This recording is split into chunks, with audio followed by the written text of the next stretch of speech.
Стихи, сценки и загадки о пользе фруктов и овощей. Третьеклассники в ролях поваров и овощей рассказывают своим друзьям о правильном питании, что нужно есть на завтрак, обед и ужин. Внеклассный урок, посвященный здоровому питанию. Организатор своеобразного праздника здоровья Мадина Аушева уверена, что дети с малых лет должны знать, как правильно питаться. С детства нужно воспитывать детей правильно питаться, чтобы поколение выросло наше здоровым и физически, и не только умственно в школе мы учим их думать, но и правильно есть и беречь свое здоровье. Я знаю, все ребятки любят сказки. Может быть, такой волшебный мир, в котором хотят очутиться все, и стар, и млад. А в соседнем помещении дети в буквальном смысле окунулись в сказку. Литературный КВН между учащимися вторых классов в самом разгаре. Детям нужно отгадать русскую народную сказку. Тут же тянется лес рук. За каждым столом рвутся ответить первыми. Отворили двери козлята и пропали все куда-то. Волк и 7 козлят. Молодцы, правильно, ребята.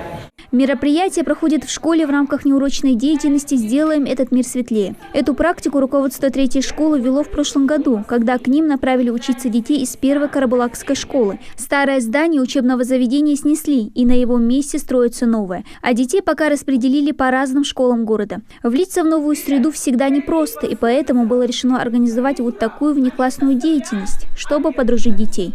Чем больше проводятся такие мероприятия, дети как бы сплачиваются между собой. Они становятся более общительные, более раскрытыми, потому что дети все разные, есть более скованные, более раскрытые. А вот такие встречи, они раскрывают детей, они их делают более общительными.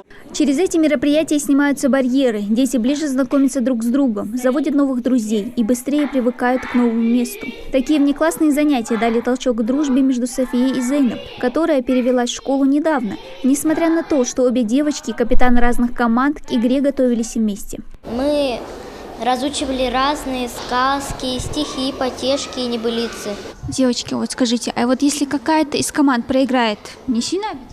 Нет. А почему? В любом случае дружба выиграет. Цикл внеклассных уроков для начальных классов самый разный, начиная от кулинарии и заканчивая космосом. Узнать чуть больше о нашей Солнечной системе можно уже на космическом КВНе. Четвероклассники с 1 и 3 школы рассказывают о первом космонавте Юрии Гагарине и о планетах Солнечной системы. Самая маленькая планета Солнечной системы? Плутон. Сколько длился первый полет человека в космос? 5:48 минут. В рамках праздника дети подготовили целый стол вкусной еды, а также собственные поделки, руку к которому приложили и родители. По их словам, эти мероприятия развивают в ребенке не только тягу к знаниям, к творческому процессу, но и стремление дружить с окружающими. Это общение с другими классами, с другими детьми другой школы.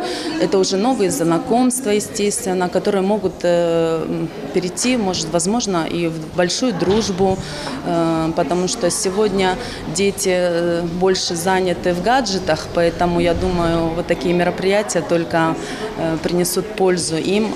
В новое здание учащиеся первой Карабулакской школы надеются вернуться уже в следующем году. Но расставание это будет не из легких. Дети уже успели привыкнуть к стенам школы, на время приютившей их. И в немалой степени этому способствовали вот такие внеклассные занятия. Дана Плеева, Асхаб Белакиев, Новости 24.